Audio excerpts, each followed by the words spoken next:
morning everyone, or magandang umaga na naman sa inyong lahat. So ngayon, dito na naman ako sa aking bonsai garden, at ang isi-share ko sa inyo ngayon is itong aking bluebell na natabunan na ng dito, natabunan na ng mga damo, pati itong aking what we call this bantigi. Yan. So nang-deform na ito siya kasi parang dapuan ng mga vine. Dapuan na ito ng maraming mga dito. Ang tawag damo. Damo ng Tagalog sa sagbot. Ang ganyan kapal yung mga damo.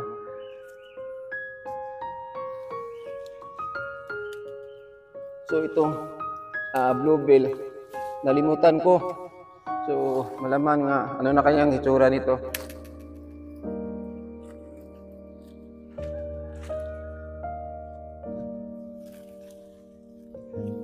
Ito na naman ang area na dito ang kasi ko may bantigi, dalawa dito, pero uunahin ko itong bluebell.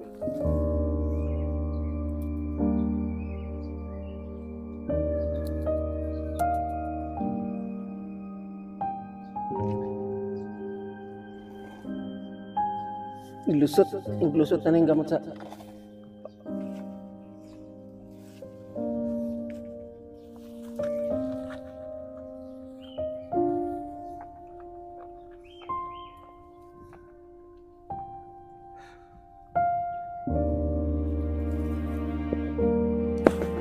baba mo na yung TV ko.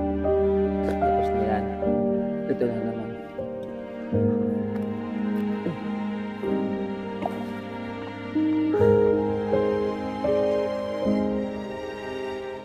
So, ito ang itsura sa bluebell. Kailangan ko ng taas ng upuan. Haba pala ito ng konti. So, ito, as na-mention ko na siguro before, na start ko ito is through seedlings talaga. Galing sa liso ba, sa seeds. Then, binawire ko. So, ito ang itsura pag ma-abandon siya. Lumalaban kasi siya sa wire, lalo na kung hindi masyadong yung wire. So, ang gawin ko dito is i-shape mo na siya. Pagtapos is tanggalan ko na ng wire. Then i-maintain ko na lang sa paggupit. Ganito na lang ang itsura niya. Hindi na ako kasi problema dito sa bluebell is siya mo ahawrag kamatay ba. So na ikaduha, pangalawa pala is ang daming tinik. So ito after magupitan ko ito, then malinisan ko na ito, maglinis ako dito kasi delikado madaanan sa motorsiklo, baka matunok ang motor. So crowded kay ang sanga. Ang gawin ko dito is may mga sanga dito na tangtangon ba. Itong mga seedlings ko ng bluebell dito is marami, tapos akala ng wife ko is siya ba, yung damo ipuril, pinatay niya. Then may dalawa ako doon sa likod ng bahay is yun lang ang naiwan, pero nasa lupa. So parang discourage ako sa ganitong bonsai kasi yung nakaporma na siya, tapos namumulaklak, bigla na lang mamamatay. So sacrifice ako dito. Itong puno nito is ang daming mga wire sa buong mga kasangahan diri. Then ang forma niya, ipo-focus ko mamaya, is nakasikis-ikis siya. Pag ito ito'y lumaki, ganda ni siya, sobrang ganda.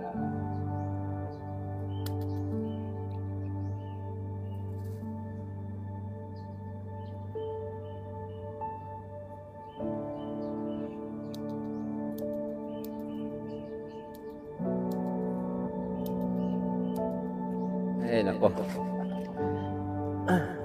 Salita ko kanina, nag-trim, tapos hindi para nag-record yung naka-post pala.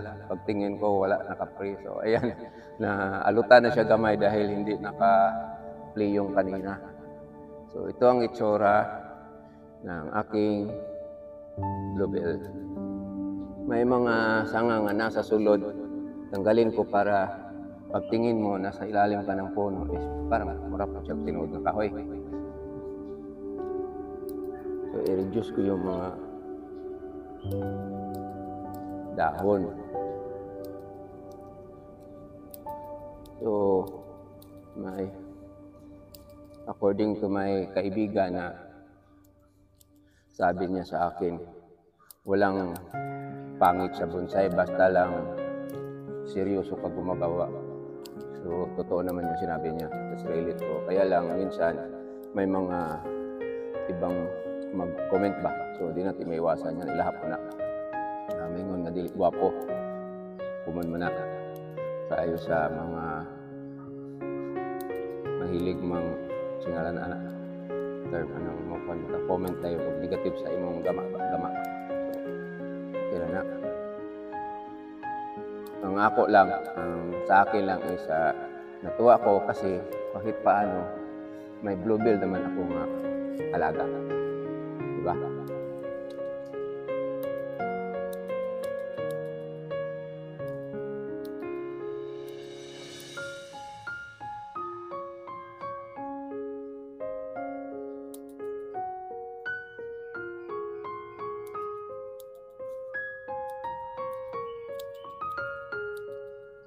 Yan na.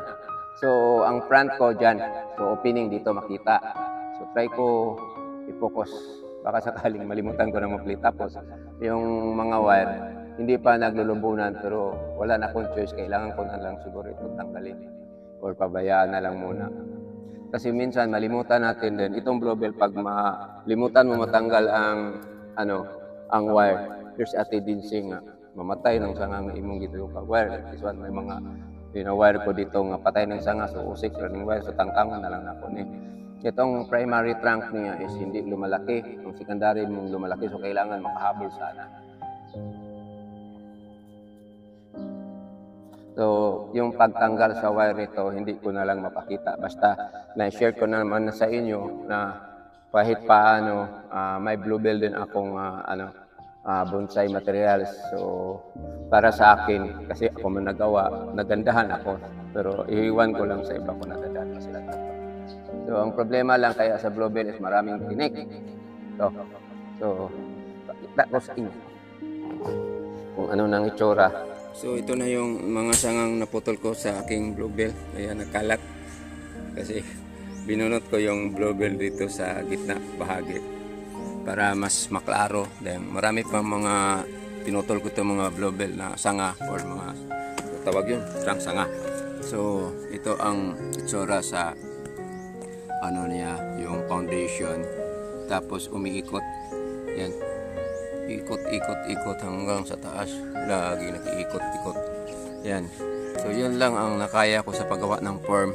Tapos hindi ko na putulin yung ugat na tumagos, pabayaan ko na ilagay ko ito sa init na area para dumadami yung dahon. Tapos i-maintain ko na lang yung shape niya. Then may mga wire dito na naglulubunan at saka may mga sanga dito nga nangamatay na may wire. Yun ang tatanggalin ko sa kakaisa kong bluebell. Then may mga sanga na bata pa like this one. This one. Tanggalin ko ito kasi halata nga linghod pa siya kayo, bata pa ba. So ma-out of proportion kasi halos lahat ng mga sanga dito is gulang na. So ang front ko dito ang naisipan kong front. Nakita ko siya ito ang front ko kasi parang may opening dyan. Yan. Kung ibaliktad ko sa kabila, dito ang gawin kong front is starting pa lang with the primary trunk na nakaharang na siya. So yung paggawa ng bonsai, according to my master na kaibigan ko, is kailangan pala may front ka sa bonsai mo kasi yun ang ipaharap mo, lalo na pag may mga show, yun ang harap mo. So this portion supposed to be is tanggalin ko ito, kaya lang pagtagalin ko ito mabakante. So yung front niya hanggang dito lang siya makikita mo. Pagdating na sa taas, matakupan na siya ring mga sanga diri sa taas na side. So yun ang sa akin lang paano ako magagawa. So almost or halos lahat ng mga bonsai ko puro starting pang seedlings. Hindi ako nagbubonsai ng mga yung instant bonsai, yung punta ka sa gubat at manghukay ng mga malaking puno. Ayoko ng ganyan kasi alam ko naman nga that is against the law, na parang nagnguha ka sa government property na mga raw materials or mga bonsai materials. Okay lang kung private property mo yun. Sa katulad namin, may lupain kami doon nga maliit, mga around 8,000 square meter. So marami doong mga bonsai materials makakuha ninyo or makakuha ko doon. Kaya lang tamad ako maghukay kasi gusto ko yung akong magawa from the start. So ang haba ko ng video na ito, 13 minutes na. So for this morning, ito lang masishare ko sa inyo itong aking bluebell bonsai materials nga kaisa-isa. May dalawa pa ako doon sa lupa, malaki na. So tigil na ako sa paggawa ng bluebell kasi tinik, maraming tinik.